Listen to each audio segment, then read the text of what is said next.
esta ocasión vamos a hacer el repaso y vamos a realizar lo que es la integración del metabolismo de los carbohidratos con la respiración celular. ¿Alcanzan a ver mi mouse, mi cursorcito, más que el mouse? ¿Sí se ve la flecha?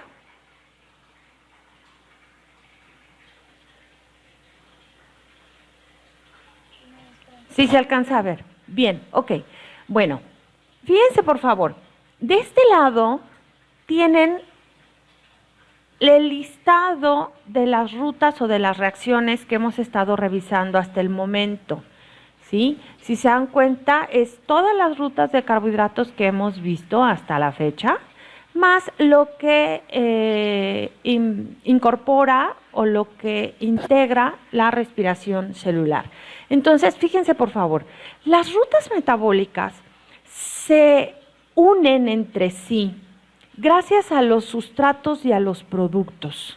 Entonces, recuerden por favor que tenemos sustratos de rutas y productos de la ruta, ¿de acuerdo? Entonces, ¿qué es lo que hacen las células? Las células realmente hacen una gran ruta metabólica, o sea, todas las rutas, todas las reacciones químicas que tienen las células, para ella es una gran ruta. ¿De acuerdo? Nosotros las dividimos en diversos sustratos y productos para poder entender e integrar precisamente todas esas reacciones, ¿sí? Para poder comprender y estudiar realmente lo que hace la célula. Entonces, fíjense de favor, ¿cuál es la clave para poder entender integración metabólica? Fíjense en los sustratos y en los productos de la ruta y cómo una ruta se integra con la otra precisamente por reacciones acopladas. Recuerden que comentábamos en una de las clases que la reacción acoplada significa que el producto de esa reacción va a ser a su vez el sustrato de otra reacción.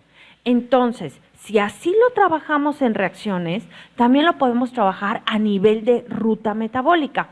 El sustrato de una ruta se va a convertir en un producto de esa ruta y ese producto a su vez se puede convertir en el sustrato de otra ruta totalmente diferente que quizás se lleve a cabo en otro organelo diferente.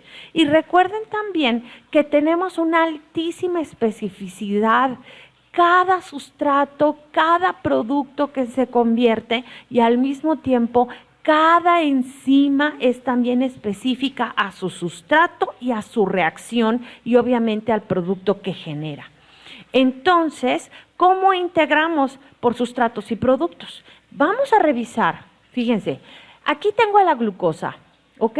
La glucosa es la principal fuente de energía, eso lo hemos estado dialogando, la principal fuente de energía de las células.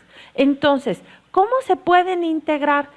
Este mapa que tienen es una ruta de integración general y les puedo comentar a grosso modo que esta como tal es una célula hepática, porque la célula hepática, excepto en una reacción, que ahorita les voy a comentar cuál es, en una célula hepática se llevan a cabo todas estas reacciones, excepto un paso, ¿ok? Excepto un paso. Pero ¿por qué me atrevo a hacer este mapeo? Para que ustedes vean más allá de solo una ruta o de solo una reacción. Porque nuestros pacientes son todo un sistema, corazones. Es decir, tienen varios componentes que si los juntas, si los unes, formas el sistema animal, pero al mismo tiempo tiene una integración interna. ¿A qué me quiero referir? Que todo está amarradito con el todo. El cerebro, el corazón, el músculo, todo tiene comunicación, todo tiene una integración. ¿De acuerdo? Entonces lo mismo hace la célula. Entonces, ojo, vamos a ver por favor. Tengo a la glucosa, sustrato, que la voy a convertir en glucógeno. Por lo tanto, esta primera reacción es glucogenogénesis, ¿sí? El glucógeno a su vez lo puedo transformar en glucosa. Por lo tanto, esta ruta es glucogenólisis. Esta glucosa la podemos transformar en piruvato. Por lo tanto, esta reacción es glucólisis, ¿ok? Recuerden que el piruvato se puede transformar en lactato. Ojo, esta reacción cuarta, ¿sí?, es exclusiva de músculo. Esta es la reacción a la cual me hacía referencia hace unos segundos. La conversión de piruvato a lactato es exclusiva del músculo y se da en condiciones de anaerobiosis, ¿sí? Recuerden, no tengo mucho oxígeno, requiero recuperar los NAD reducidos para que la ruta no se detenga, por lo tanto, hago la conversión de piruvato a lactato. Entonces, esta reacción número 4 es exclusiva de músculo, ¿ok? Pero el piruvato sí puede entrar prácticamente en todas las células hacia la mitocondria y a partir de que el piruvato entra a la mitocondria, estamos hablando de respiración celular. Me voy a quedar aquí y voy a regresarme un segundo acá. La glucosa, recuerden que tiene 3 caminos metabólicos. O la convierto en glucógeno, o la convierto en piruvato, o la convierto en ribosa 5-fosfato, o la utilizo y la recupero para producir NAD fosforilados reducidos. ¿Ok? Acuérdense que estos NAD fosforilados reducidos son indispensables, súper importantes y se ocupan para la síntesis de ácidos grasos que vamos a empezar a ver ya la siguiente semana. ¿Ok? Entonces, ahora, otra ruta que tenemos aquí es que recuerden que la glucosa, la cantidad de glucosa en sangre es indispensable mantenerla en parámetros y en rangos normales. Eso se le conoce como normoglucemia. Si tengo una hipoglucemia, si falta la glucosa, entonces lo que tengo que hacer es desencadenar rutas que me permitan liberar la glucosa a la sangre, ¿sí? ¿Cuáles son esas rutas?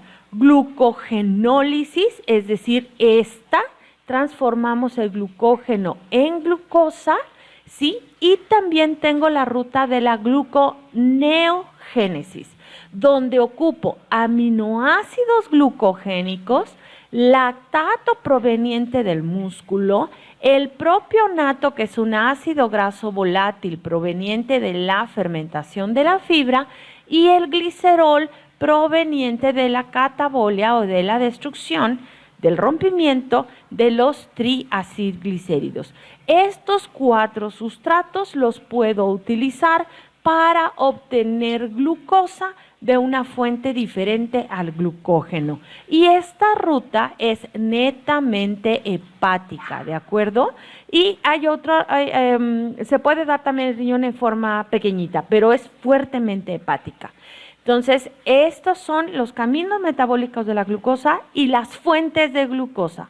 Ahora, ¿qué sucede cuando tengo una hiperglucemia? Estoy hacia arriba. Necesitamos sacar esa glucosa de la sangre y meterla a las células.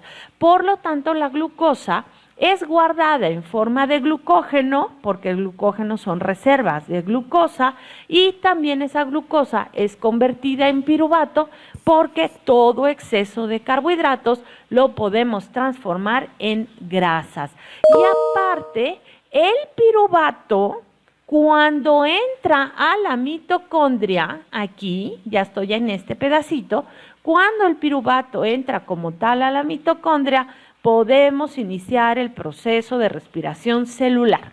Ojo, vamos a ver respiración celular. Resulta ser que el piruvato se convierte en acetilcoenzima A por medio de la enzima piruvato deshidrogenasa.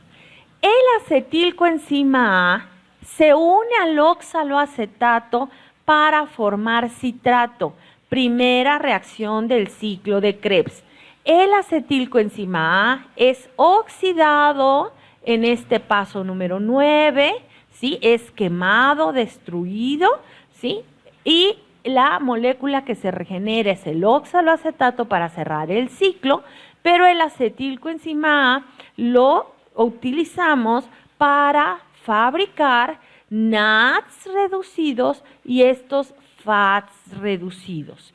¿Qué sucede con estos? Bueno, pues estos entran a la cadena respiratoria que se encuentra embebida aquí en la membrana interna de la mitocondria y lo que sucede es que se rompe el átomo de hidrógeno en sus componentes. Por un lado, formamos, o mejor dicho, transportamos a los electrones de los complejos 1 y 2 al 3 por medio de la ubiquinona y del complejo 3 al complejo 4 de la cadena por medio de los citocromos. Aquí, ¿qué sucede con los protones? Al momento en que la molécula se separa, los electrones viajan a través de la cadena de transporte de electrones y los protones se establecen en esta parte que es el espacio intermembrana y se juntan muchos. Cuando tenemos muchos elementos, ¿sí?, en un espacio y pocos en otro, se comenta o se dice que se establece un gradiente. Ese gradiente significa que vamos a tener muchos protones juntos, lo que va a forzar el paso de los protones a través del complejo 5 de la cadena de transporte de electrones, que este complejo 5 se le llama ATP sintasa. La energía con la que pasan los protones es la energía requerida para que la ATP sintasa, que también es un complejo enzimático, una al ADP más el fósforo inorgánico para formar ATP. ¿Por qué se le llama fósforo inorgánico? Porque no pertenece en este momento, está libre, no está anclado a una molécula orgánica. En el momento en que ya lo junto a el ADP y ya formo el ATP, ahora ya se le considera fósforo orgánico porque forma parte de una molécula orgánica, ¿de acuerdo? Sí, que tiene carbono, recuerden ese detalle. Este ATP es utilizado entonces como fuente de energía para que las células lleven a cabo sus reacciones metabólicas. Ese ATP, acuérdense que tiene un enlace de alta energía, realmente tiene dos, ¿sí? Pero generalmente es uno el que se rompe, y el enlace de alta energía cuando se cinde, cuando se rompe, libera una cantidad importante de calorías, es decir, de energía, y esa energía es la que necesitan las enzimas para poder llevar a cabo sus reacciones. ¿Qué sucede con el ATP?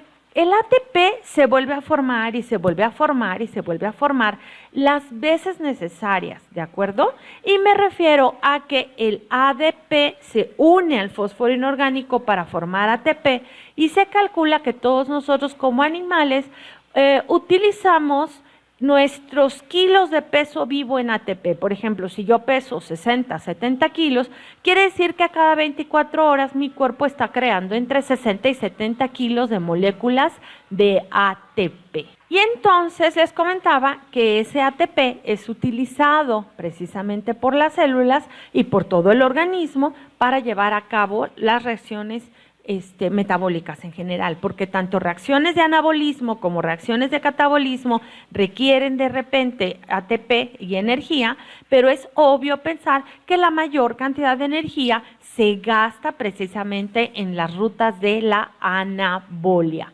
Y de esta manera, ¿sí?, se crea esa moneda energética. ¿Qué sucede después con estos protones? Los protones, como les comentaba, atraviesan el complejo de la ATP sintasa y ya estando aquí en la matriz mitocondrial, los protones se unen a sus electrones. Acuérdense, es un protón por un electrón, se vuelve a formar el átomo de hidrógeno, se ocupa ahí el oxígeno y se forma el agua metabólica.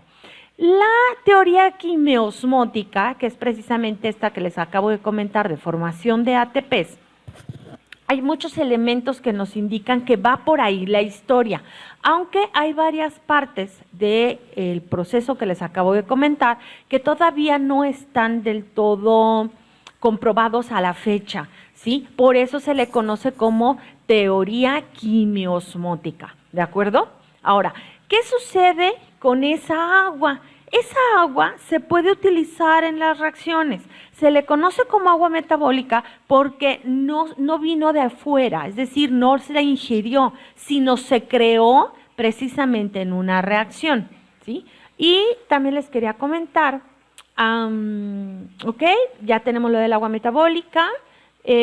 Aquí, acuérdense que aquí en la cadena de transporte de electrones es donde se ocupa el oxígeno y se libera el dióxido de carbono en dos espacios, en el ciclo de Krebs y en la descarboxilación del piruvato, es decir, en la reacción de la piruvato deshidrogenasa. Por eso es que en las mitocondrias vamos a encontrar una cantidad importante de oxígeno a comparación de la casi nula existencia de oxígeno en el citosol, ¿sí? Y se le conoce también como proceso de respiración celular porque efectivamente hay un intercambio.